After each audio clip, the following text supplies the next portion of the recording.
통곡이라고 하는 단어는요, 묵상 그리고 통곡이라고 하는 의미를 담고 있습니다.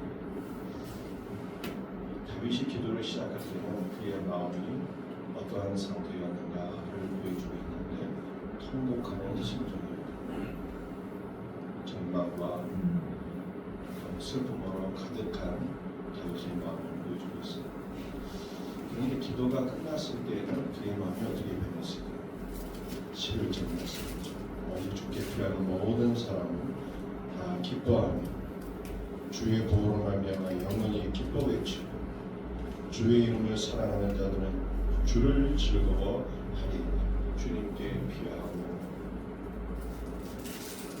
주의 이름을 사랑하고 주를 의지하는 자들은 기쁨이 충만합니다. 이게 세 번 나오는 거죠.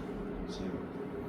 다 기뻐하고 기뻐 외치고, 그냥 기뻐하는 게 아니라 기쁨이 충만해서 외치게 됩니다. 그리고 주를 즐거워합니다. 통곡이 삼중의 기쁨으로 마무리되는 것을 볼 수가 있습니다. 그러면 기도는 무엇입니까? 기도는 우리의 절망을 소망으로 바꾸고 우리 마음속에 있는 슬픔을 기쁨으로 바꾸는 하나님의 능력이다. 그러면 우리 평생 우리가 어떤 상황 속에 있든지, 절망 가운데 있든지 슬픔 가운데 있든지 늘 기도하고 우리의 절망이 소망하고 슬픔이 기쁨으로 변화되는 놀라운 역사가 있기를 주의 이름으로 축복합니다.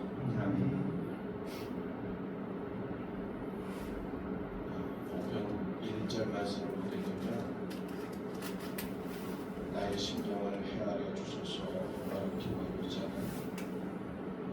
이 심정이라고 하는 것이 통곡이라고 하는 의미도 있지만 무슨 의미겠습니까? 묵상이라고 하는 의미가 있습니다. 그러므로 다윗은 그의 마음이 슬픔이 가득할 때 어떻게 기도했다는 것입니까? 말씀을 묵상하며 하나님 앞에 기도했다. 말씀을 묵상하고. 그러므로 우리는 기도할 때 늘 말씀 붙잡고 기도해야 돼요.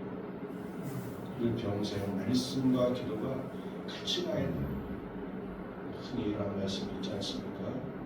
말씀과 기도는 우리가 천국을 향하여 나아가는 두 개의 수레바퀴다.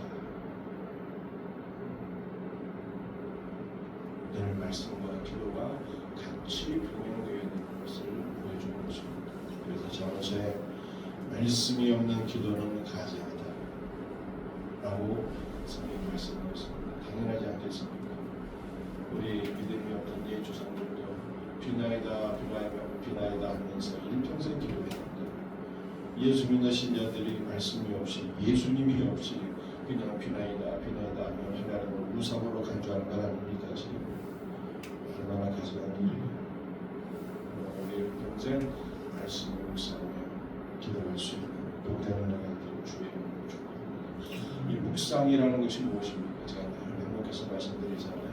되새김질하는 거예요. 되새김질. 말씀을 되새김질하는 것이 묵상.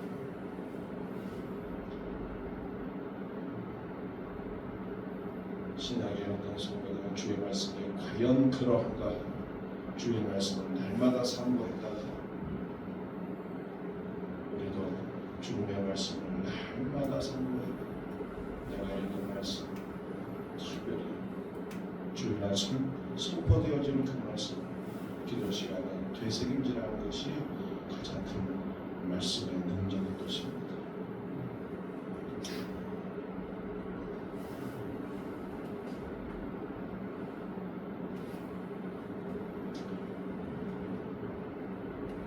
말씀 보십시오.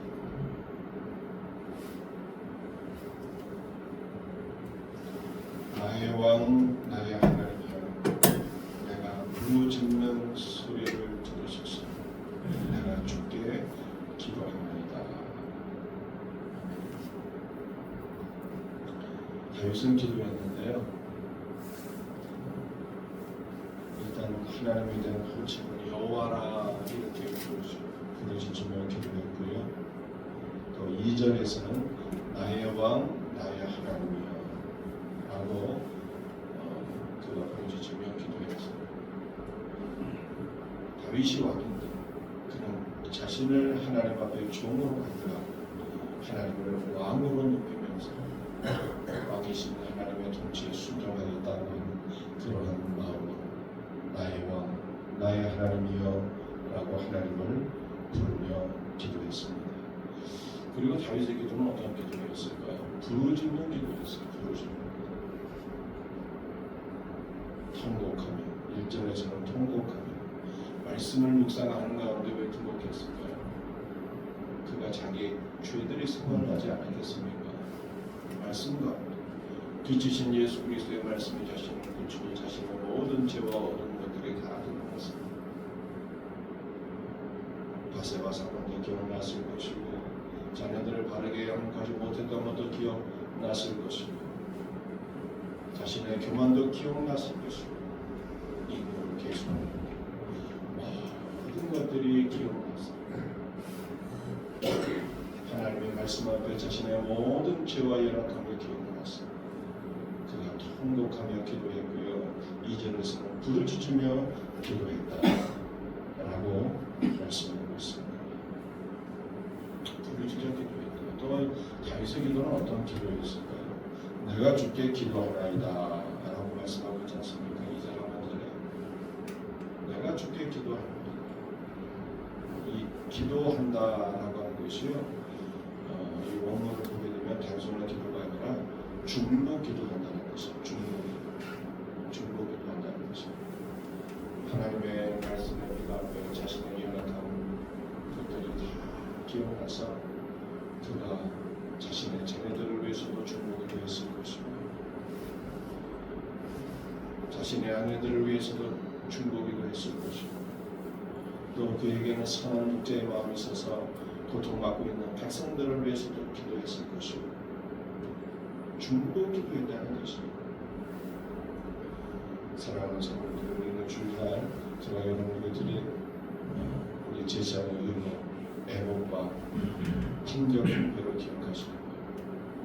애복은 주 예수 그리스도로 옷 입는 거예요. 주 예수 그리스도의 영과 마음으로 우리는 기도해야 되는데 판결은 배에는 12개의 보석이 달려있다고 하지 않습니까? 이스라엘 12지파의 이름이 기록되어 있습니다. 하나님께서 우리에게 맡겨주신 영혼들을 우리가 보석처럼 여기고 가슴에 품고 기도해야 되는 거예요. 하나님께서 우리에게 맡겨주신 그 영혼들이 어떠한 영혼들이든 우리 자식들이 얼마나 속속입니까? 비록 나에게 아픔을 가져다 주고 나에게 상처를 가져다 주고 고통을 가져다 주는 영혼이 있지만 그 영혼들을 우리가 어떻게 품겠어요? 그리스도 예수로 옷 입으면 품을 수 있는 예수님의 마음과 예수님의 영으로서 품고 간절히 중보기도를 어떤 역사들이 일어나겠습니까? 여러분들 그 판결 분배 12개의 보석을요 예루살렘 성전의 기초석이에요. 새 예루살렘을 짓는 귀한 보석으로 하나님 앞에 쓰임받게 되는 역사가 일어나게 되는 것입니다. 이와 같은 은혜를 주의 이름으로 축복합니다. 시편 5편 3절 여호와여 아침에 주께서 나의 소리를 들으시니 아침에 내가 주께 기도하고 바라리이다. 아멘. 여호와께서 아침에 나의 소리를 들으시니 이 말로 계속 아침에 성도들의 기도를 들으시는 분으로 다윗이 말씀하고 있습니다.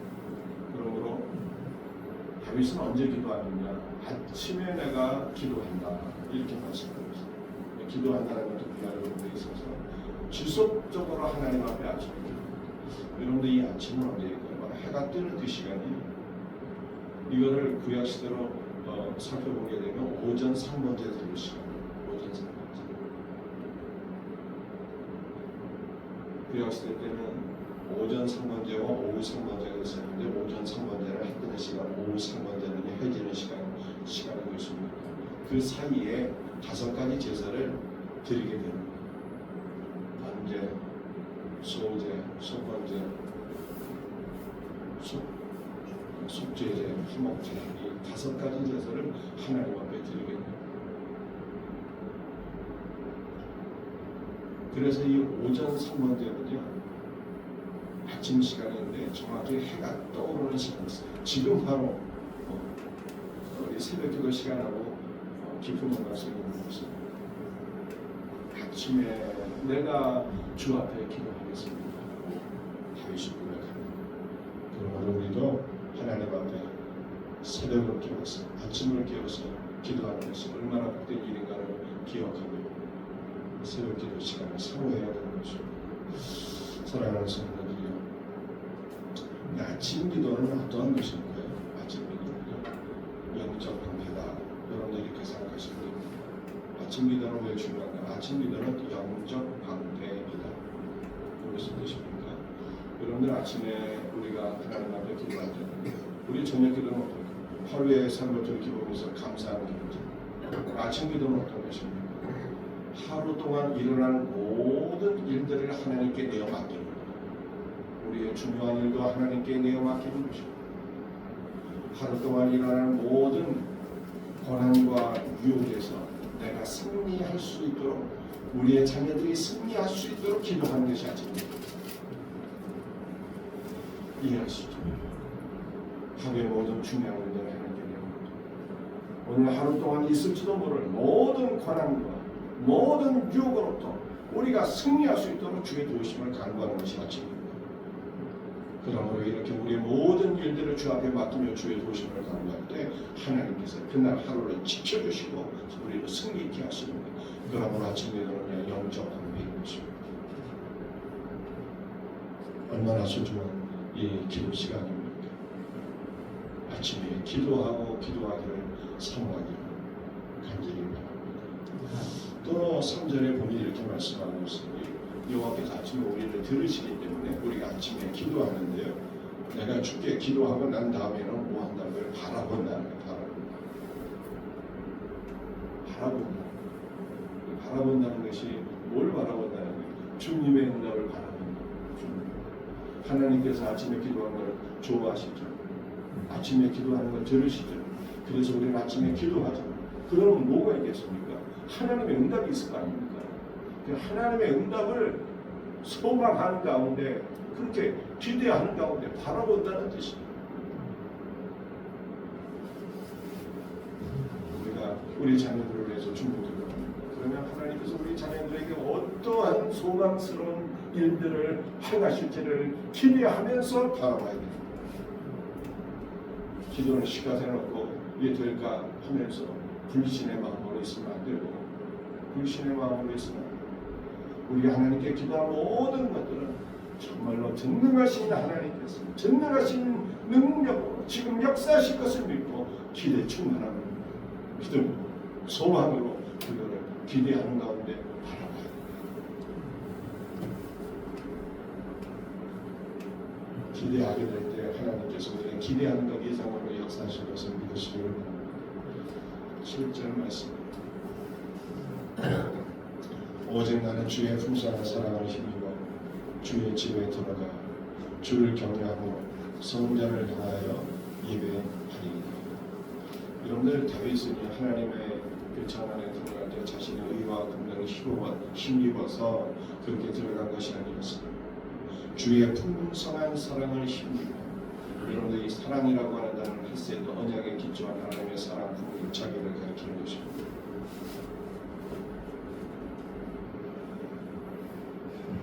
이 언약에 기초한 사랑, 긍휼, 자비라는 게 굉장히 중요한 것이죠.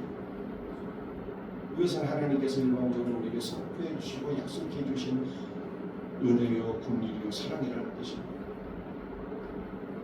우리의 상태와는 상관없이 내가 영원토록 예수 그리스도 안에서 너를 축복하겠다라고 하는 것이 헬스가 아닙니다. 그러니까 우리는 내가 좀 이렇게 좀 착하게 살면 하나님께서 나를 기뻐하실 것 같고, 내 기도를 들으실 것 같고, 내가 좀 악하게 살면은 이게 뭐 하나님께서 내 기도를 들어주실까, 이렇게 생각하기가 쉽죠. 그래서 우리가 하나님 앞에 기도할 때 자신의 의의 기초에서 하나님 앞에 나가기가 하시고요. 그런데 다윗은 그게 아니었다는 거예요. 다윗은 헬스에 대해 기초해서 언약에 기초한 하나님 아버지의 사랑과 긍휼과 자비의 기초에서 하나님께 나아가 기도했다는 것입니다. 우리도 우리의 상태에 좌우되지 마시고 변함없이 우리를 사랑하시는 주 예수 그리스도의 공로와 은혜와 사랑과 긍휼을 힘입어 주 앞에 나아가 기도해야 되는 것입니다. 주의 풍성한 사랑을 힘입어 주의 집에 들어가 주를 경영으로 성전을 향하여 예배하리이다. 여러분들 이 다윗이 시편 5편에서 기도와 예배를 말씀하고 있는 거 아니겠습니까? 여러분들 기도는 예배의 대체자가 아니에요. 기도한다고 주일 예배에 안 드려도 되냐 이게 아니다 라고 하는 것입니다. 여러분들 우리는 기도와 예배를 어떠한 관계로 생각을 해야 될까요? 기도는요 예배를 준비하는 거예요. 우리는 기도로 예배를 준비하며 주일날 주 예수 그리스도의 십자가 보혈의 공로를 의지하고 하나님 앞에 나아가 기쁨으로 예배를 드리는 것입니다. 그리고 예배자는 어떻게 될까요? 예배자는 예배를 통해서 주 예수 그리스도를 만나고 그의 풍성한 은혜를 경험하게 되니 더욱더 기도의 자리에 나아갈 동력을 얻게 되는 거예요. 이것이 기도와 예배의 관계입니다. 기도로 예배를 준비하고 예배를 통해서 기도의 능력을 받게 되는 거예요. 이와 같은 은혜가 있기를 주의 이름으로 축복합니다. 마지막 12절 말씀, 12절 우리 마지막 구절입니다. 함께 같이 읽도록 합니다. 여호와여 주인은 의인에게 복을 주시고 방패와 같이 은혜로 그를 호위하시리니.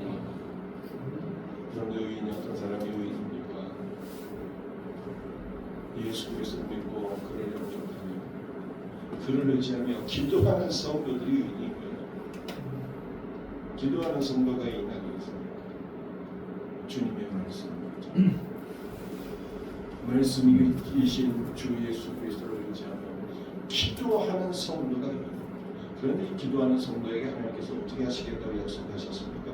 복을 주시고 복을 주시면서 여기서 말씀하고 있는 복은 신령한 복, 주 예수 그리스도로 더욱 충만하게 채워주시겠다고 하는 약속입니다. 그런데 우리 영혼이 복을 받게 되면요 신약 성경에서 뭘 말씀하고 있습니까? 사랑하는 내 영혼이 잘나가지 범사가 잘되고 강건하게 될지어다 라고 말씀합니다. 우리 영혼이 주 예수 그리스도로서 주님의 은혜와 사랑과 생명으로 충만하게 채워지게 되면 범사가 잘되고 강건해진다고 성경이 말씀하고 있습니다. 하나님은 의인된 성도들에게 기도하는 성도들에게 복을 주시고 방패로 한같이 은혜로 그를 호위하시리이다. 여러분들 제가 아침 기도는 뭐라고 말씀하고 드렸습니다. 아침 기도는 영적 방패라고 제가 말씀드렸잖아요. 하루 동안 일어난 모든 일들을 하나님께 내어 맡기며 하나님께서 그를 모든 고난과 위기로부터 구원해 주시고 승리케 하신다.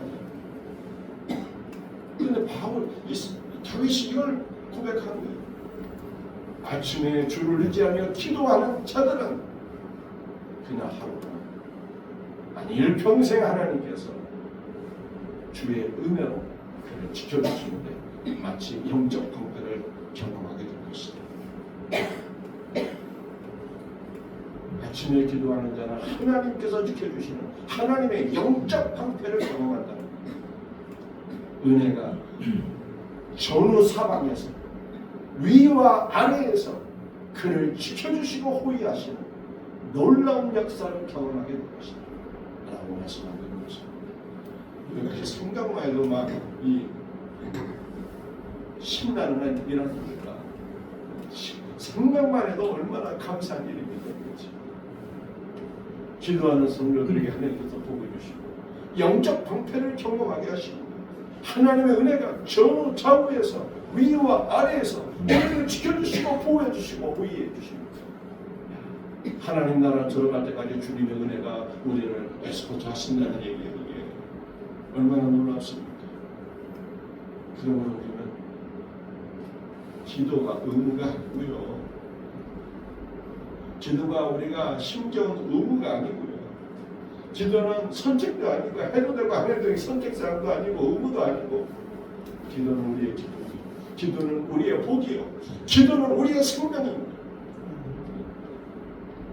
우리 일평생 기도함으로 복을 받고 하나님의 영적 에스코트를 누리시며 살 수 있는 복된 성도들이 되기를 예수님의 이름으로 축복합니다. 아버지 하나님 감사와 찬송과 영광을 주 앞에 드립니다.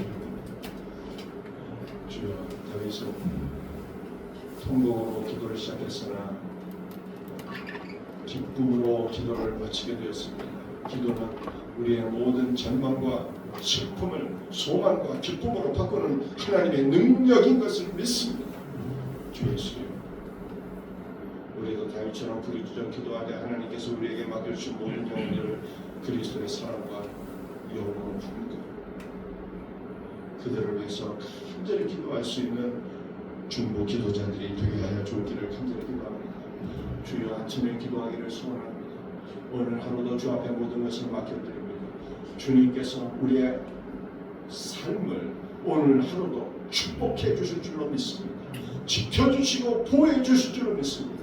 오늘 하루도 주님의 은혜가 전후 좌우에서 위아 아래에서 우리를 지켜주시고 보호해 주시는 놀라운 은혜를 경험하고 승리하는 복된 성도들 되게 하여 주시옵소서. 모든 것 감사하고 예수님의 이름으로 기도드립니다.